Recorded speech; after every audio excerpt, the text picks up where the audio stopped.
Son las 6 de la mañana y 38 minutos. El presidente Gustavo Petro sigue generando confusión en torno al demoledor informe de Noticias Caracol del pasado 23 de noviembre, en el que reveló documentos y una entrevista que demostrarían la infiltración de las disidencias de las FARC, lideradas por alias Calarca en el Ejército y en la Dirección Nacional de Inteligencia. El presidente comenzó la semana pasada diciendo que lo revelado por Noticias Caracol había surgido de informes de inteligencia artificial o de información filtrada por la CIA, lo cual no es cierto, pues como lo confirmó la fiscal general Luz Adriana Camargo, los chats y los correos electrónicos publicados están en los más de 100 computadores y otros dispositivos electrónicos incautados a Calarca y otros criminales el 23 de julio del año pasado, cuando fueron detenidos en flagrancia cometiendo varios delitos y posteriormente liberados por orden del gobierno nacional. En su alocución del viernes pasado, el presidente Petro aseguró que los chats publicados por Noticias Caracol habían sido elaborados con inteligencia artificial y no eran copias de los chats, sino conversaciones construidas. Eso no es cierto. Además, el presidente, en teoría, hoy no tendría cómo hacer ese cotejo porque ese material está en poder de la Fiscalía. El presidente Petro también dijo la noche del viernes que el único detenido dejado en libertad luego del operativo del 23 de julio del 2024 había sido Alexander Díaz alias Calarca, en virtud de su papel como negociador de paz. Eso tampoco es cierto, toda vez que en esa oportunidad también quedaron libres su compañera sentimental Diana Rey alias Erika, Juan Antonio Agudelo alias Urias Perdomo y Erlinson Echavarría alias Ramiro, luego de una resolución firmada por la fiscal general Luz Adriana Camargo. Adicionalmente, el presidente Petro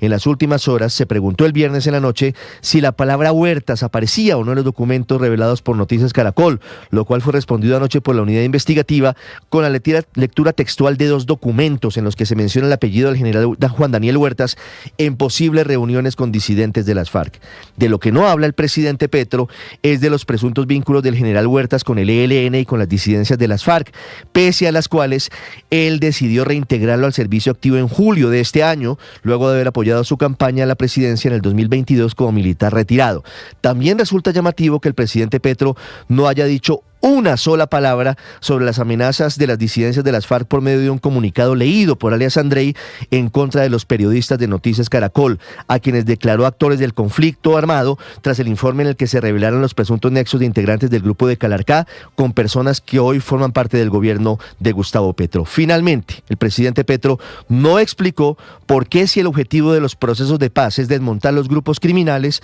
por el contrario, en los últimos 16 meses las disidencias de alias Calarca se han fortalecido luego de haber sido detenidos y luego liberados sus principales cabecillas.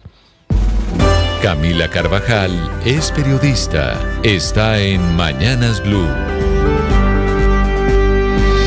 Ya son las 6 de la mañana, 40 minutos, y la situación mundial alrededor de los aviones de la familia A320 en Colombia podría quedar resuelta mañana. Eso sí, el pronóstico del Ministerio de Transporte es que ocurra antes del próximo fin de semana, que recuerden es puente festivo y es el inicio de Navidad con la celebración de velitas, lo que significa un viaje en avión para millones de pasajeros. En Colombia hay 124 aviones A320 que estaban en la lista de esos 6.000 aviones que en el mundo requieren una actualización de software. Ya hay 102 que volvieron a operar y según el último reporte del gobierno a través de las autoridades del Aerocivil y el Ministerio de Transporte,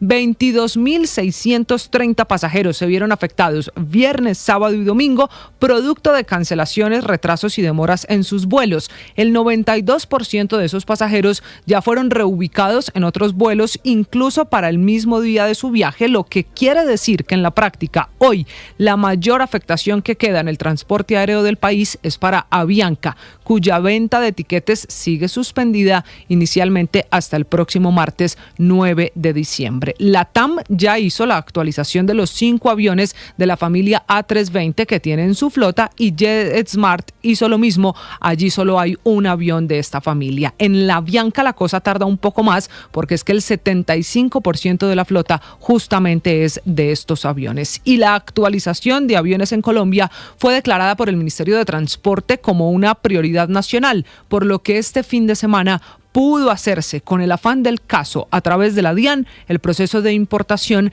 de 10 unidades de software desde Francia, lo que permitió avanzar durante todo el fin de semana en poner los aviones cuanto antes en operación. Es un tema de seguridad aérea. Ningún avión en el mundo va a poder volver a los cielos sin tener el 100% del estándar exigido, y en el caso de los Airbox, es una decisión que ha tomado la misma compañía. El problema en Colombia se resolvió relativamente rápido por otro ingrediente, porque en el mundo hay 24 talleres autorizados para actualizar el sistema de los A320 y uno de esos 24 talleres está en Colombia, por eso el afán en el proceso. María Camila Orozco es periodista. Está en Mañanas Blue. Son las 6:43 de la mañana. Prevaricato por acción en concurso homogéneo, así se llama el delito por el que debe responder en la Fiscalía Álvaro Leiva Durán. Suena complejo, es técnico sí y rimbombante, pero la razón básica son los actos administrativos que firmó, que expidió siendo canciller en la licitación para personalizar, imprimir, custodiar y distribuir las libretas de los pasaportes. Uno de esos actos administrativos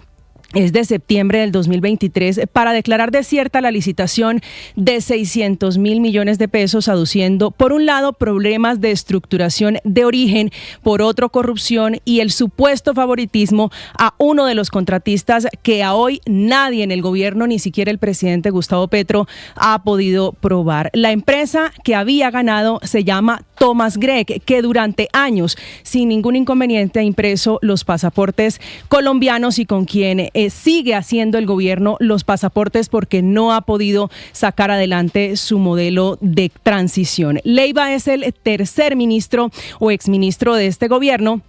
que será imputado por la Fiscalía y el primero en ser destituido e inhabilitado por 10 años por la Procuraduría por este contrato que ha significado un gran dolor de cabeza para el gobierno del presidente Gustavo Petro. En definitiva, le fallaron los cálculos al exministro Leiva porque no tuvieron que notificarlo en la tumba las consecuencias de darle rienda suelta al capricho presidencial del presidente Gustavo Petro, que le salió caro con investigación en la Fiscalía y la decisión final en segunda instancia de la Procuraduría.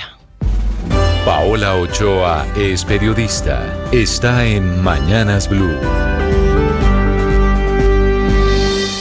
6:45 a.m. El rebusque impulsando de nuevo las cifras de empleo en el país, con nuevos ocupados que en el último año llegaron a los 977.000, de los cuales el 75% o 3 de cada 4 encontraron trabajo en las sombras de la economía subterránea, es decir, 732.000 personas que están hoy y que ingresaron al tinieblo universo de la informalidad, es decir, por fuera del marco legal y de todas las regulaciones laborales. Nada de horas extras, ni pagos nocturnos, ni sobrecargos dominicales, ni pago doble en festivos, nada de impuestos, nada de aportes a la seguridad social, ni pensión, salud, ni riesgos laborales, ni ARL, ni EPS, ni caja de compensación, ni días de vacaciones, ni día de la familia, ni mucho menos el derecho a un salario mínimo mensual, cuya discusión arranca formalmente el día de hoy en la mesa de concertación salarial y laboral, pero salario mínimo que es privilegio exclusivo de 5 millones de trabajadores en el país, apenas una quinta parte de los 24 millones de personas que trabajan en Colombia y apenas una tercera parte de los 13 millones de trabajadores que están en la informalidad y cuya inmensa mayoría gana menos, por debajo de un salario mínimo mensual, para los cuales no hay ninguna negociación que valga, ningún sindicato que los defienda, ninguna central de trabajadores que vele por su bienestar, ni ninguna reforma laboral que los incluya y los tenga en cuenta. Unos informales que son vulnerables a la vejez, a la enfermedad, a los accidentes laborales, víctimas de explotación laboral, sujetos de abusos, de amenazas físicas, de amenazas verbales, sin oportunidades de progreso profesional, sin un salario mínimo para poder subsistir y sin embargo así ayudándole al gobierno a mejorar las cifras de empleo, con 7 de cada 10 nuevos puestos creados en el último año en la informalidad y gracias a ello disminuyendo la cifra de desempleo en octubre al 8.2%, cifra que habría llegado al 10.6% de no ser por los informales, y en tanto que si no fuera tampoco por ellos, los desempleados serían casi 3 millones y no los apenas 2.200.000 de la contabilidad del DANE. Estás escuchando Blue Radio.